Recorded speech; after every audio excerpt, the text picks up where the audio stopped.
más frecuentes de la demencia es el título de la nueva charla. La enfermedad de Alzheimer es la causa más común de la demencia. En las estadísticas le siguen otras patologías como las de origen vascular. También se le suma la demencia por cuerpos de Lewy, demencia frontotemporal, Parkinson, entre otras. Quien va a estar hablando con nosotros de las causas más frecuentes de la demencia es Cecilia Molaro, médica especialista en neurología, voluntaria de ALMA y miembro del comité científico. Fuerte aplauso para Cecilia Molaro. Entonces, le damos la bienvenida aquí al escenario y la escuchamos atentamente. Cecilia, todo tuyo.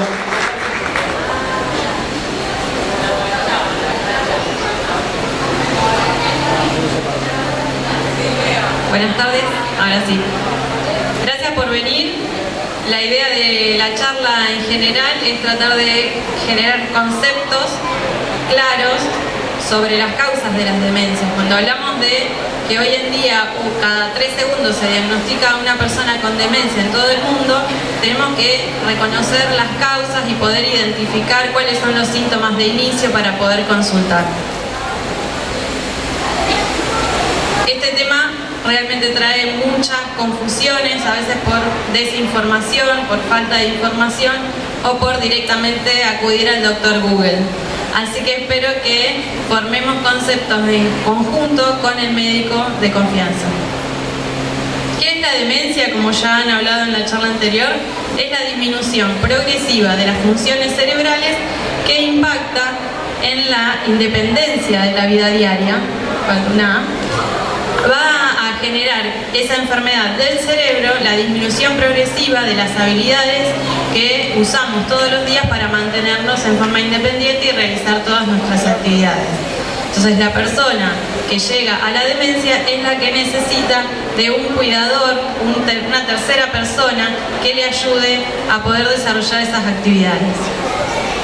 Se reconoce como la nueva epidemia mundial por el aumento de la edad poblacional. Gracias a los avances en la medicina, todos podemos tener una mayor expectativa de vida que hace 50 años. ¿Sí? Cuando se descubrió la enfermedad de Alzheimer, las personas tenían una expectativa de vida de 50 años en promedio. Hoy, en Argentina, llegamos en promedio a los 80 años entre hombres y mujeres. Entonces, si tenemos un diagnóstico tan frecuente y la población está envejeciendo cada vez más, eso hace que la prevalencia de la enfermedad se vaya triplicando, se espera que se triplique de acá al 2050. Se cuentan alrededor de 46 millones de personas en todo el mundo que tienen diagnóstico de demencia y que esa cifra se va a triplicar para el 2050. Y otra cosa muy importante es poder saber que nadie está exento de sufrirla. No hay una raza, ni un nivel socioeconómico, ni ninguna persona que pueda quedar exenta o que esté inmune a la enfermedad. Si bien hay factores protectores, lo podemos ver en distintos países, distintos niveles socioeconómicos, en todas las clases sociales. O sea, nadie está inmune a esta enfermedad. Lo importante es poder reconocer cuál es la causa, cuál es el síntoma inicial y empezar a prevenir. En Argentina se estiman alrededor de 500.000 personas, como hace mucho que no tenemos un censo, se estima desde el último censo que hoy en día hay alrededor de 500.000 personas viviendo con demencia, de las cuales la mayoría de las causas siempre es la enfermedad de Alzheimer. Es la primera causa a nivel mundial. Cerca del 60% de los casos de demencia son por enfermedad de Alzheimer. Le sigue en frecuencia la enfermedad vascular, la enfermedad cerebrovascular, que va generando infartos cerebrales y también al dañar al cerebro lleva a que la persona tenga un deterioro progresivo de sus funciones cerebrales. Y hay otras causas de menor frecuencia, pero que también es importante reconocer cuando empiezan con un síntoma diferente a los olvidos, a los famosos olvidos. Entonces, como causas, hay muchas causas, pero se las quiero dividir para que sea un poco más didáctico en 3 grandes columnas. Las enfermedades degenerativas, como la enfermedad de Alzheimer, que es la número 1, tienen una evolución lenta y progresiva en años del deterioro y está causado por alguna proteína cerebral distinta en cada enfermedad, pero proteínas cerebrales que son normales pero que en determinados momentos se empiezan a modificar en su estructura y empiezan a formar aglomerados de proteína que se depositan en la neurona y generan trastornos de las funciones. Esa neurona va alterando su funcionamiento y progresivamente lleva a la muerte neuronal. En la resonancia o en la tomografía eso lo podemos evidenciar como atrofia cerebral. Es una evolución lenta, o sea, todas estas enfermedades de la columna celeste tienen evolución lenta y vamos a ir viendo en años cómo se va produciendo el avance de la enfermedad. Esa es una de las características. En las causas vasculares, como el ataque cerebral o los microinfartos, el evento que produce la lesión cerebral es un evento agudo. Hay un infarto, el cerebro se daña y se produce el déficit de un día para el otro, ¿sí? Pero hay infartos cerebrales que pueden ser muy importantes o de gran tamaño, o depende en qué localización están ubicados, que generan que la persona de un día para el otro quede con una discapacidad y necesite de terceros para sobrevivir. Y en las otras causas, infecciones, la hidrocefalia del adulto, traumatismos de cráneo y alcoholismo, son enfermedades que dañan el cerebro y que progresivamente también pueden llevar a que la persona necesite asistencia para sobrevivir. Vamos a hablar de las causas degenerativas en forma general. La enfermedad de Alzheimer, que es la más frecuente, empieza con ese depósito de proteínas anormales en las áreas de la memoria. Por eso se manifiesta primeramente como en olvidos, como el síntoma más común, más frecuente de ver. Esas proteínas anormales que empiezan a depositarse en esta región que se llama hipocampo del lóbulo temporal, después se distribuyen a otras neuronas por la comunicación anatómica que tienen las regiones del cerebro, se distribuyen a las zonas frontales y después a todo el resto del cerebro. Entonces, en la evolución la enfermedad empieza con trastornos de memoria, pero a medida que avanza va agregando otros trastornos cognitivos, conductuales y síntomas que al final, hacia el final de la demencia, son parecidos en todas las causas, porque el cerebro está afectado en forma general. Hay otras variantes de la enfermedad de Alzheimer menos frecuentes, pero que la patología es la misma por un depósito de proteínas anormales en el cerebro que dañan las neuronas, que puede manifestarse con trastornos de conducta. Lo más frecuente sería que cambie su estado de ánimo y empiece a tener mayor desinterés, como hablaban antes los chicos del LAPSE, sobre la apatía y el desinterés por las actividades que siempre hizo o que siempre le gustaron, o directamente trastornos de conducta con desinhibición, de repente empieza a jugar compulsivamente o a tomar alcohol, a hacer conductas de falta del control de impulsos que antes no lo hacía. Trastornos del lenguaje puede ser un síntoma de inicio de la enfermedad de Alzheimer cuando las proteínas se depositan en áreas del lenguaje relacionadas con el lóbulo frontal y lóbulo temporal, en el hemisferio izquierdo del cerebro. Entonces podemos ver no que la persona tiene olvido, sino que empieza a tener dificultades para hablar, para nombrar objetos. Por ejemplo, quiere decir tráeme una botella y no puede decir la palabra botella porque no reconoce el significado de esa palabra. Entonces empieza a decir, bueno, tráeme eso que está ahí, que tiene agua, y no puede nombrar el objeto botella.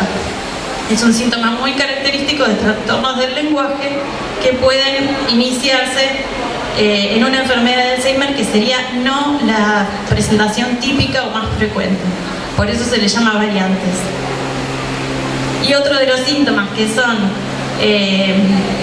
dentro de las variantes de enfermedad de Alzheimer, los episodios de desorientación en el espacio. Por eso lo caracterizo con la palabra visoespacial, porque la persona puede empezar a tener episodios de desorientación cuando sale al barrio, cuando va a comprar, habitualmente va a hacer las compras y no sabe cómo volver a su casa. Y en general estos síntomas aparecen al inicio y a medida que evoluciona la enfermedad se van sumando. Hablando de otra de las enfermedades degenerativas que pueden llevar a la demencia, la enfermedad de Parkinson también es poco frecuente, del 1% en mayores de 60 años, Pero si después de 20 años de tener trastornos de los movimientos, como ocasiona esta enfermedad, lleva a un deterioro cognitivo que puede evolucionar a la demencia. En este caso, el depósito de las proteínas se hace en áreas del control de los movimientos. Por eso la enfermedad comienza con rigidez, temblor y lentitud para caminar. En la enfermedad, por cuerpos de Lewy, la demencia por cuerpos de Lewy, es otro tipo de demencia que se caracteriza porque al inicio empieza con muchos trastornos visoespaciales, tanto desorientación en el espacio como alucinaciones visuales. La persona empieza a tener visiones de cosas que no son, de cosas que no están en ese lugar, eso se denomina alucinaciones, y en esta enfermedad es muy característico que el primer síntoma sean las alucinaciones visuales. No es como en la enfermedad de Alzheimer, que el primer síntoma más frecuentemente es el olvido. En esta enfermedad el primer síntoma pueden ser las alteraciones visoespaciales, si bien como la misma proteína que se afecta en esta enfermedad es la misma proteína afectada en el Parkinson, que se llama alfa-sinucleína, esos depósitos también se producen en el área del control de movimientos, y esta enfermedad se confunde muchas veces con la enfermedad de Parkinson. A veces se le dice a las personas que tienen diagnóstico de Parkinson y Alzheimer.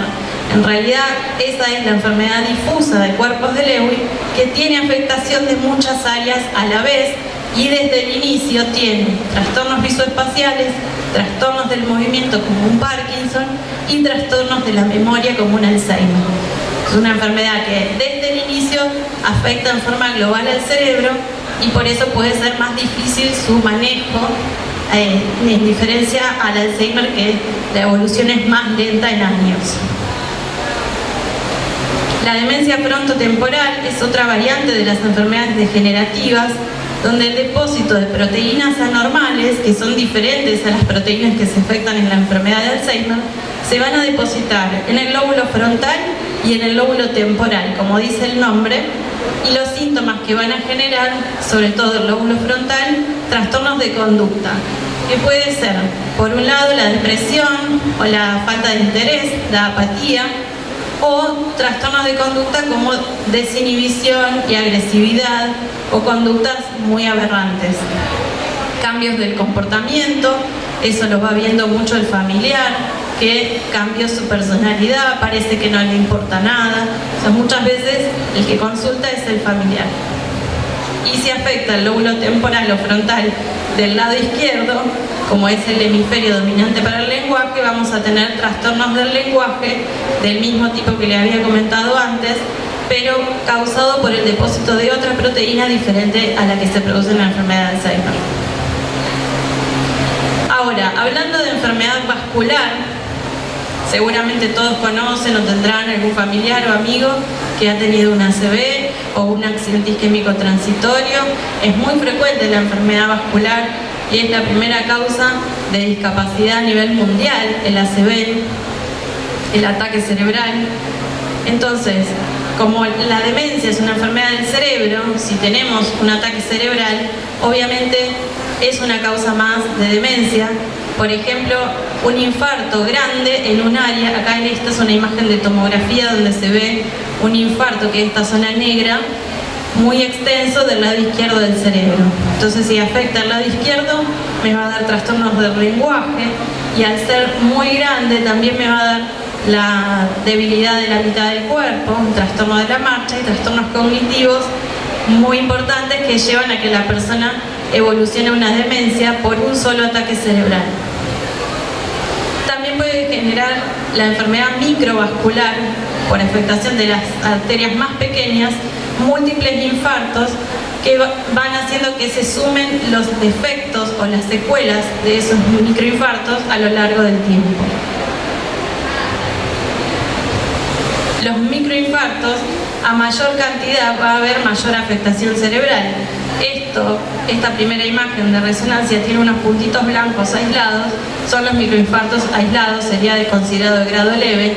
A medida que se van sumando en el tiempo, tenemos un grado moderado con zonas confluentes, y cuando afecta a todo el cerebro en forma difusa se considera grave, que eso puede ocasionar una demencia. Y otras causas menos frecuentes, pero importante reconocerlas, las infecciones van a tener una evolución más rápida, con fiebre, obviamente, deterioro del estado general, trastornos de conducta, agresividad o confusión, y convulsiones también pueden aparecer como parte del cuadro infeccioso. Puede ser el HIV, muy conocido, que lleva a la demencia por SIDA. La sífilis también hoy no es tan prevalente, pero se sigue viendo. La encefalitis por virus herpes o encefalopatía por priones son virus que generan daño cerebral y eso como secuela puede dejar una demencia. La hidrocefalia del adulto se ocasiona por acumulación de líquido cefalorraquídeo en los ventrículos cerebrales. Esta es una imagen. La de la izquierda es normal y la de la derecha muestra la dilatación de los ventrículos. Lo negro es líquido cefalorraquídeo que está circulando normalmente en los ventrículos, pero acá se empieza a acumular por causas todavía no bien determinadas. Esto genera deterioro cognitivo, dificultad para caminar y incontinencia urinaria, porque las áreas de la continencia de la vejiga están en esta zona. Entonces, poder reconocer estos síntomas y consultar hace que esta hidrocefalia, como causa de demencia, tiene un tratamiento que es la colocación de la válvula de derivación, que hace que el líquido pueda recircular y disminuir su presión. Traumatismos de cráneo, una causa frecuente, como decían los chicos del LAPSE, de deterioro cognitivo, porque un traumatismo grave que dañe el cerebro es la primera causa de demencia en jóvenes. Un chico de 20 años que tiene un traumatismo de cráneo grave por ir en moto sin casco puede quedar con demencia de por vida por la lesión cerebral que tuvo. Un hematoma subdural, que es un sangrado dentro del cerebro, ocasionado muchas veces en ancianos por traumatismos leves o caídas. Es importante consultar enseguida y descartar esta hemorragia, porque si no la tratamos puede evolucionar a un cuadro de deterioro cognitivo. Y los múltiples traumatismos leves, por ejemplo, en los boxeadores o en los jugadores de rugby o de deportes de alto impacto, si bien en el momento no produce una lesión visible en los estudios o una lesión grave, sí el hecho de tener múltiples eventos de traumatismos leves en el tiempo hace que el cerebro se altere su estructura y vaya evolucionando una demencia. Por ejemplo, Muhammad Ali, un gran boxeador, terminó con una demencia después de los 50 años. La demencia por alcoholismo, por los efectos tóxicos que habían hablado también los chicos, que son factores de riesgo. El alcoholismo también puede generar después de los 50 años, depende del grado de consumo y el tiempo de consumo, trastornos cognitivos y conductuales, también con alucinaciones y con confabulaciones. Se llama que la persona empieza a inventar historias porque no tiene recuerdo de su vida pasada. Bien, entonces, para ir finalizando, las causas son muchas.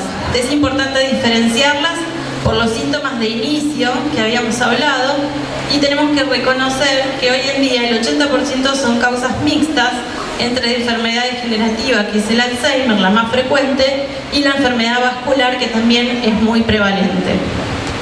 Lo importante es que los podemos prevenir controlando los factores de riesgo.